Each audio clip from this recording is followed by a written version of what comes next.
본래 유대인들은 말 배우기 전에 먼저 기도를 배우는 민족이라고 합니다. 그래서 유대인 어른들 중에서 기도 못하는 사람은 단 한 명도 없고요. 어른이 돼서 기도를 못한다 그러면 그것처럼 부끄러운 일은 없었다고 생각합니다. 그런데 30이 다 된 예수님의 제자들이 예수님께 나아가서 예수님 우리에게 기도를 가르쳐 주십시오 라고 요청을 했다는 건 보통 사건이 아니었던 거죠. 왜 예수님께 새삼스럽게 부끄러움을 무릅쓰고 우리에게 기도를 가르쳐 주십시오 하고 요청했을까? 적어도 한 두 가지 정도의 이유가 있다고 생각합니다. 첫 번째는 제자들은 자신들의 기도가 얼마나 습관적이고 그리고 형식적인 기도로 전락해버리는지를 영적 감각을 가지고 느꼈기 때문이라는 생각이 듭니다. 유대의 어른들 중에서도 경건한 사람들은 자신의 신앙생활이 만네리즘에 빠지고 습관적으로 형식적으로 전락해 버릴 때에 위기감을 느끼고 영적 스승들을 찾아다니면서 자신들의 습관에 치우쳐버린 영적 습관들을 다시 재교육을 받기를 열망했던 것 같습니다. 세례 요한의 제자들이 세례 요한에게 기도를 다시 새롭게 배운 이유도 그렇고 또 예수님의 제자들이 예수님께 기도를 할 줄 몰라서가 아니라 30년을 했는데 못하겠어요 끝까지. 하지만 좀 차원 다른 온전한 기도를 하기를 열망하는 마음으로 요청했을 것이라고 생각이 듭니다. 두 번째 이유가 있습니다. 예수님께서 기도하시는 모습을 보고 그리고 기도한 후에 변화된 평화로운 예수님의 얼굴을 바라보면서 제자들은 예수님의 기도와 자신들의 기도와 차원이 다르다는 사실을 발견했기 때문이었을 것입니다. 우리가 기도하는 거하고 예수님의 기도는 좀 다르구나 하는 것을 깨달은 거죠. 그래서 오늘 누가복음 11장 1절에 보면 예수께서 한 곳에서 기도하시고 마치심에 기도를 끝나고 딱 마쳤을 때 제자가 와가지고 물어본 겁니다. 우리에게도 기도를 가르쳐 주십시오. 차원이 다른 예수님의 그 기도의 모습을 보면서 자신들도 예수님처럼 그렇게 기도하고 싶은 욕망이 생겼던 거죠. 그렇습니다. 우리는 기도라는 것을 과연 할 줄 알까? 교회 1, 2년만 다니면 사람들이 기도하는 거 보면 예수님의 이름으로 기도합니다. 저렇게 끝맺는 거구나. 그 정도는 다 알아요. 하늘에 계신 하나님 그리고 기도하는 거 다 알아요. 정말 눈썰미 있고 똑똑한 사람은 2, 3개월만 다녀도 기도하는 법을 깨우칠 것입니다. 하지만 그것이 정말 기도하는 것일까? How to pray, 어떻게 기도할까라는 조그만 소책자를 쓴 그 구루라고 하는 사람은 이렇게 표현을 했습니다. 우리는 기도하는 형식, 기도의 용어 조금은 알지만 그렇다고 해서 우리가 하나님이 들으실 만한 온전한 참된 기도를 할 줄 아는가? 그렇지 않을 수도 있다는 거죠. 그래서 우리는 제자들이 예수님께 요청했던 것처럼 주님 우리에게도 기도를 가르쳐 주옵소서 하고 예수님께 매달려 부르짖을 필요가 있다. 그는 그렇게 말했습니다. 동의하십니까? 우리가 적어도 10수년 혹은 수십 년 평생 교회 다녔는데 기도 못할 사람 누가 있겠어요? 하지만 그것이 곧 나도 능력 있는 기도를 한다는 것은 전혀 아니기 때문이에요. 그래서 우리는 기도를 배워야 합니다. 기도를 가르쳐달라고 하나님 앞에 엎드려야 합니다. 세 가지를 소개하려고 합니다. 첫째, 성숙한 기도, 온전한 기도, 능력 있는 기도를 하기를 열망해야 된다는 거죠. 마음속에 하고 싶은 마음을 가지셔야 된다는 거예요. 나도 주님처럼 차원 높은 기도를 하고 싶다는 열망이 여러분 속에 생기게 되시기를 축원합니다. 그냥 형식적 기도, 습관적 기도 하면서 나도 기도할 줄 안다 그렇게 생각해서는 안 된다는 거죠. 기도라고 다 같은 기도는 아닌 것 틀림없습니다. 예수님의 비유 속에서도 바리새인의 기도 그리고 세리의 기도가 등장하지 않아요? 그런데 하나님께서는 바리새인의 기도는 들어주지 않으시고 세리의 기도를 들어주셨다고 예수님은 말씀하지 않으셨습니까? 들어주시는 기도도 있고 듣지 않는 기도도 있다는 겁니다. 청산유수처럼 말 잘하는 기도, 그게 온전한 기도는 아닙니다. 그리고 오랫동안 기도한다고 반드시 능력 있는 기도도 아닌 건 틀림이 없습니다. 갈멜산에서 바알 선지자 아세라 목상 850명이 하루 온종일을 몸을 그어가면서 피투성이가 되면서 하루 온종일 하나님께 불을 달라고 기도했지만 응답은 없었습니다. 하지만 하시는 것처럼 엘리야는 단 두세 마디, 하나님 당신의 살아계신 것과 제가 하나님의 종인 것을 이 이스라엘이 알게 하옵소서, 두세 마디의 기도에 하나님은 불로 응답하셨던 것이죠. 한마디에도 하나님께서 응답하실 놀라운 그 온전한 기도를 할 수 있기를 갈망하고 열망하는 저와 여러분이 되었으면 좋겠습니다. 열망, 불타는 갈망, 주님 같은 기도를 내가 할 수 있게 해주십시오. 이 한 해 동안이요. 두 번째로 기도를 가르쳐달라고 하나님 앞에 울부짖어야 합니다. 결국 우리의 기도를 가르쳐 주실 수 있는 분은 오직 예수님밖에는 없습니다. 예수의 영이신 성령님만이 우리의 기도를 온전한 기도로 성숙시켜 주실 수 있습니다. 도우실 수 있는 분은 성령님밖에 없습니다. 이 세상 어느 누구도 기도의 비밀을 깨우쳐 가르쳐 줄 사람은 존재하지 않습니다. 기도에 관한 무진장 많은 책들을 읽는다고 해서 깨우치는 것은 결코 아닙니다. 그러므로 그분 앞에 나아가십시오. 기도를 가르쳐달라고 울부짖으십시오. 제자들이 주님을 졸라 우리에게 기도를 가르쳐 주소서 했던 것처럼 똑같이 하나님, 나로 하여금 기도할 수 있도록 온전한 기도를 가르쳐 주옵소서. 기도하실 수 있기를 축원합니다. 세 번째로 무릎으로 기도를 실천하며 배워야 한다는 사실입니다. 결국 기도는 이론이 아닙니다. 실천의 삶일 뿐입니다. 천국은 무릎으로 기어 나아가는 곳이라고 누군가 표현했습니다. 기도를 배우는 가장 최선의 방법은 그저 엎드려 기도하는 겁니다. 기도에 관해 수백만 권의 책을 읽는다 할지라도 기도할 수 있는 건 아닙니다. 마치 수영에 관하여 이론을 수백 시간을 배운다고 해서 그래도 물속에 들어가지 않는 한 우리는 수영을 배울 수 없는 것과 마찬가지입니다. 저희 은사였던 기도에 관하여 책을 썼던 리처드 퍼스터 교수님은 그 단행본 한 권을 쓰기 위해서 500권 이상의 기도에 관한 책을 읽으셨다고.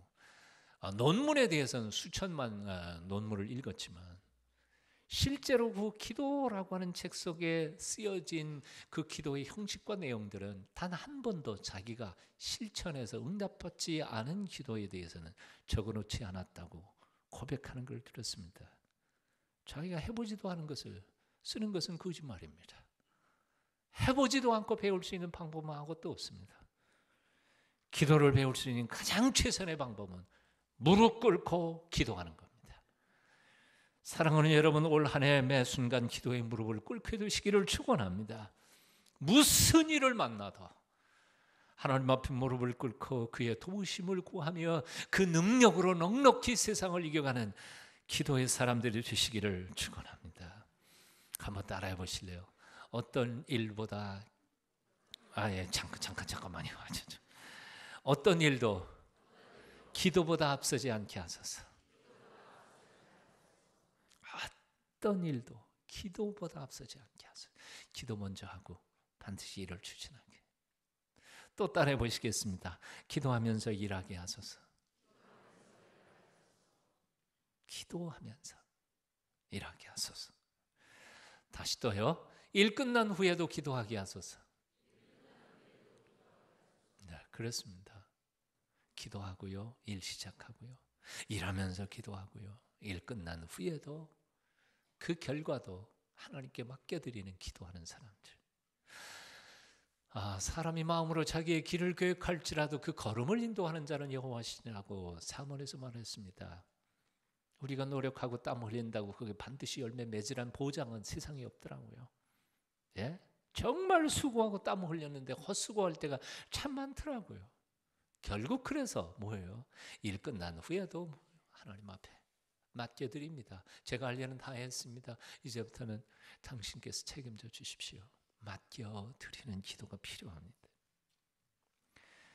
자, 오늘의 주제는 단지 기도만이 아닌 것을 여러분들이 기억해 주셨으면 좋겠습니다. 무슨 얘기인고 하니 우리가 끊임없이 배우기를 열망하고 가르쳐달라고 부르짖고 끊임없이 배워야 할 것은 단지 기도만이 아니라는 사실입니다.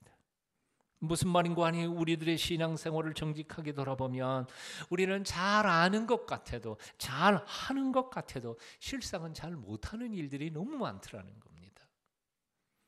우리는 사랑할 줄 안다고 착각하지만 얼마나 사랑하는 일에 서투른지 모릅니다. 우리는 평생을 예배해 왔으면서도 정말 참되게 예배하는 법을 잘 모릅니다. 말은 잘하면서도 정작 상처받은 일을 위로하고 권면하는 일에는 우리가 얼마나 서투른지 모릅니다.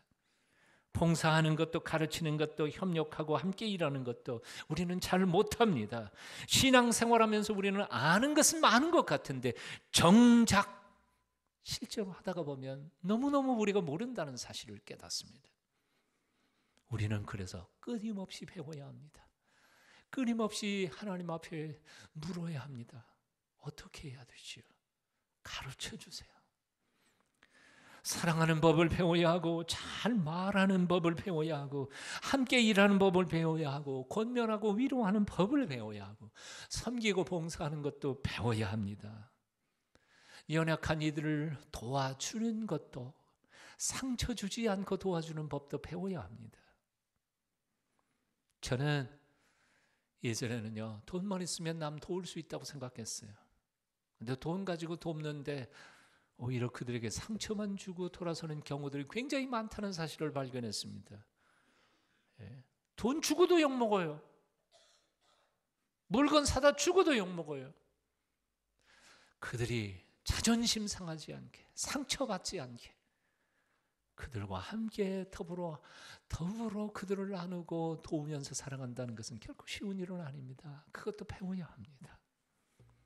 이런 것들을 배우고자 하는 열망이 있어야 하고 하나님 앞에 가르쳐달라고 기도해야 하고 그리고 그것을 끊임없이 실천하며 배우도록 노력해야 할 줄로 믿습니다. 우리는 하나님 앞에 이렇게 올 한 해 동안 기도했으면 좋겠습니다. 하나님, 기도를 가르쳐 주세요.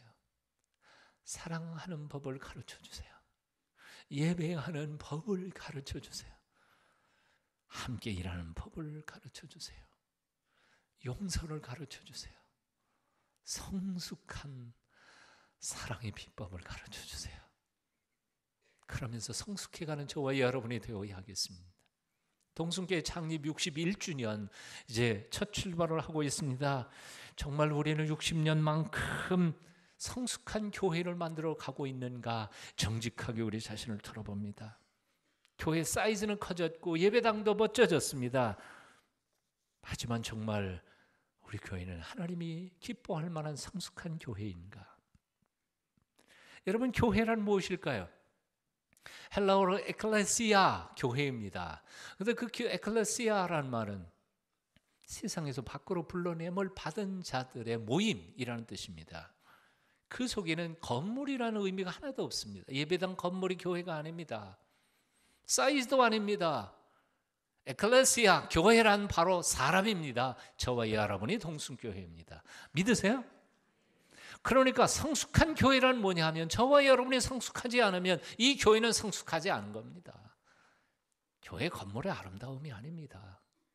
목사와 평신도들, 이 교인들이 성숙한 생각과 성숙한 섬김과 봉사와 성숙한 나눔 그리고 선교의 사역을 감당하지 않는다면 이 교회는 결코 성숙한 교회가 아닙니다. 우리는 참으로 성숙한 하나님의 사람들이 되기 위하여 날마다 우리 자신을 성찰하며 하나님 앞에 성숙하고 자라기를 갈망하면서 노력해야 할 줄로 믿습니다. 흔히 고수들이 후배들을 꾸짖으면서 하는 말들이 있습니다. 한번 따라해 보실래요?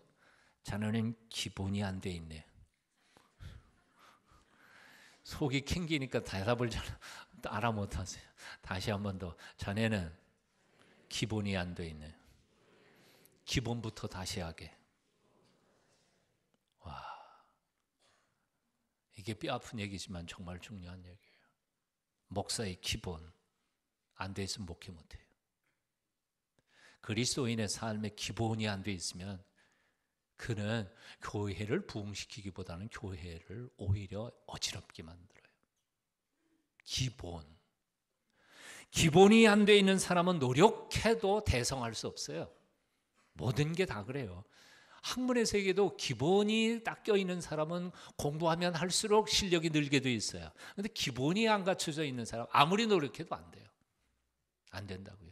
운동도 마찬가지예요. 어떤 운동이 됐든지 기본이 기초가 잘 돼 있는 사람은 하면 할수록 실력이 쌓여져요. 하지만 기초가 안 돼 있는 사람은 배우면 배울수록 엉망이 돼요. 자, 크리스찬의 기본이란 뭘까요? 우리 신앙생활의 기본이란 뭘까요?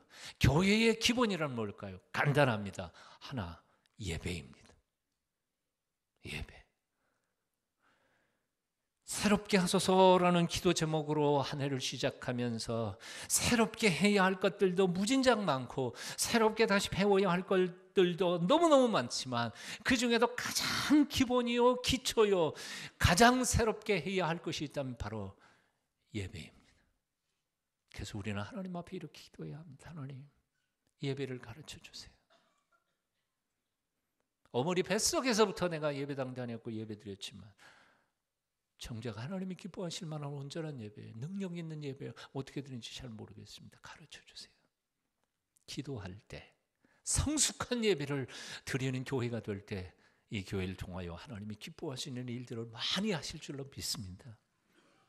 예배를 빼놓고 기독교 신앙을 이야기할 수 있을까요? 2000년 전 초대교회 성도들이 어디서 예배드렸어요? 카타콤 지하 동굴 속에 들어가서 목숨이 왔다 갔다 하는 줄 알면서도 예배를 드렸습니다. 사자 밥이 되기 전에도 찬송하며 하나님께 예배하며 죽어갔습니다. 예배를 드리지 않는 교회가 교회일 수 있습니까? 예배를 드리지 않는 신자가 신자일 수 있습니까? 우리의 교회는 아닐지 몰라도 주자 봉사한다고 예배 시간을 못 들어옵니다. 교회 학교 선생님 한다고 예배 시간에 안 들어옵니다. 주방 봉사한다고 예배 시간에 빠집니다. 그게 신자예요? 뭐하러 봉사해요?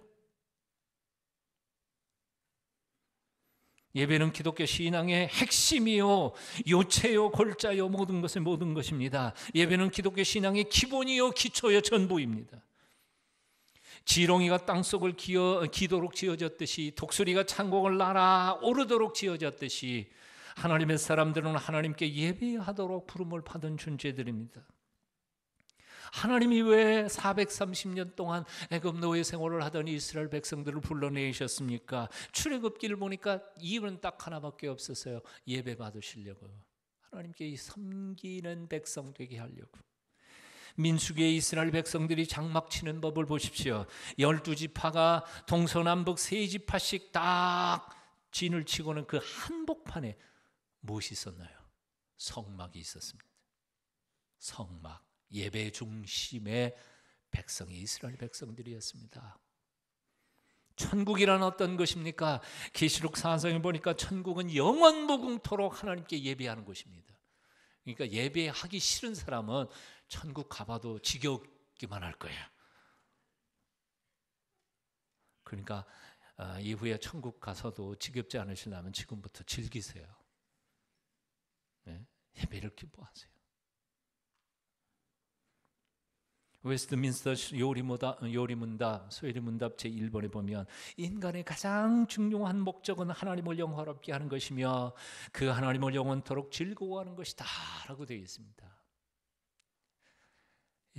사람이 존재하는 이유가 뭐예요? 하나님을 영화롭게 하고 하나님을 영원토록 기뻐하는 것이다. 뭐예요? 예배예요. 예배. 찰스 스텔리는 이렇게 표현했습니다. 하나님은 우리가 하나님께서 누구이신지를 알므로 하나님께 온전히 헌신과 사랑으로 예배하는 것을 원하신다. 예배는 단순한 의무가 아니라 그리스도인의 삶의 본질입니다. 주변적인 일이 아니라 이 일에 목숨을 걸어야 할 가장 본질적인 일입니다. 이 예배 속에서 하나님은 우리를 축복하시고, 이 예배 속에서 하나님은 우리를 새롭게 하시며, 이 예배 속에서 하나님은 우리의 삶의 기쁨을 회복시켜 주시는 것입니다. 그러므로 우리는 봉사자가 되기 전에 먼저 예배자가 되어야 합니다. 전도자가 되기 전에 먼저 예배자가 되어야 합니다. 세상을 개혁하고 변화시키는 사람이 되기 전에 먼저 자신의 예배 가운데서 변화된 사람이 되어야 한다, 그 말입니다. 식당 봉사자, 주차 안내원, 성가대원, 교사가 되기 전에 먼저 참된 온전한 예배자가 되어야 합니다. 집사, 권사, 장로, 심지어는 목사가 되기 전에 먼저 참된 예배자가 되어야 합니다. 목사가 예배자가 안 되고는 목사 목회 못 하잖아요. 장로님이, 권사님이, 집사님이 예배 속에서 하나님의 위로와 그 능력을 경험하지 못한 사람이 어떻게 그 직분을 감당할 수 있겠느냐. 여호와를 앙망하는 자는 새 힘을 얻으리니. 경건한 독수리인 우리 그리스도인들은 창공을 나르기 위하여 반드시 믿음의 날개가 필요합니다. 그런데 그 믿음의 날개에 힘을 얻기 위해서는 날마다 순간마다 여호와 하나님을 앙망해야 합니다. 우러러 바라보는 것이지. 우러러 바라본다는 건 사실 창조적이고 활동적인 사람들의 눈에 보기에는 예배 1시간 동안 예배당에 가만히 앉아가지고 찬송하고 기도하고 이런 거야말로 굉장히 소비적인 행위처럼 보이려는지 몰라요. 차라리 그 1시간 동안 가고 땅 파봐요. 뭘 만들어봐요. 창조적으로 나올 것 같지 않아요? 이 많은 사람들이 1시간 동안 예배당에 가만히 앉아가지고 아무것도 안 하고 찬송만 하고 하나님을 이렇게 바라본다니 얼마나 소비냐, 낭비냐, 그렇게 생각할 것 같잖아요. 그런데 성경은, 그리고 우리 신앙의 색깔은 그분을 바라보는 것이 바로 공급받는 거란 말이에요. 마치 기름 떨어진 자동차가 주유소에 가가지고 주유하는 것과 똑같은 거지. 날마다 하나님을 앙망하십시오. 영적 독수리인 여러분이요, 독수리 시력을, 영적 시력을 회복하십시오. 독수리는 한 번 하늘을 딱 뜨면 백리를 내다본답니다. 그 시력이 얼마나 좋은지요. 큰 높은 하늘 공중 꼭대기에서 생쥐 한 마리가 기어가는 걸 보이는 겁니다. 야, 그게 다 보여요. 딱 그 움직임을 간파하고는 그 높은 꼭대기에서 내리꽂습니다. 막 내려오는데 시속 180km로 내리꽂는 것이, 그 속도가 얼마나 대단해요. 여러분 차 운전하면서 180km 놔본 적이 있으세요?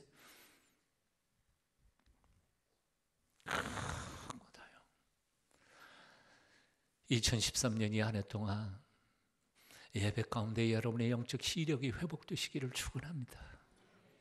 하나님의 눈에 보여주시는 그 영적인 축복을 쫓아갈 때 시속 180km를 꽂아서 하나님이 주신 것은 반드시 쟁취하는 축복의 사람들이 되시기를 빕니다. 미국에 한 사업가가 있었습니다. 1929년 미국에 대불황이 터졌습니다. 사업하던 사업이 다 망해버렸습니다. 그리고 사랑하던 아내도 그때 죽었습니다. 절망과 고독감에 사로잡혀 그야말로 요즘 흔하게 말하는 우울증과 공황장애에 걸려버렸습니다. 죽고 싶어 유언장을 써서 품에 넣고 다니고 있었습니다. 몸은 점점 더 쇠약해져가고 마음은 딱 바닥을 치고 있었습니다. 병원에 가봤지만 3년 4년 병원에 다녔지만 병원의 의사는 병의 병명조차도 밝혀내지 못했습니다. 거의 이제는 살 소망을 잃어버렸던 어느 날 그 병원 복도를 지나가는데 한 병실에서 들려오는 찬송 소리가 있었습니다. 너 근심 걱정 말아라, 주 너를 지키리. 주 날개 밑에 거하라, 주 너를 지키리. 주 너를 지키리. 아무 때나 어디서나 주 너를 지키리. 늘 지켜주시리. 그 찬송 소리가, 그 가사가 가슴에 쏙 스며들었습니다.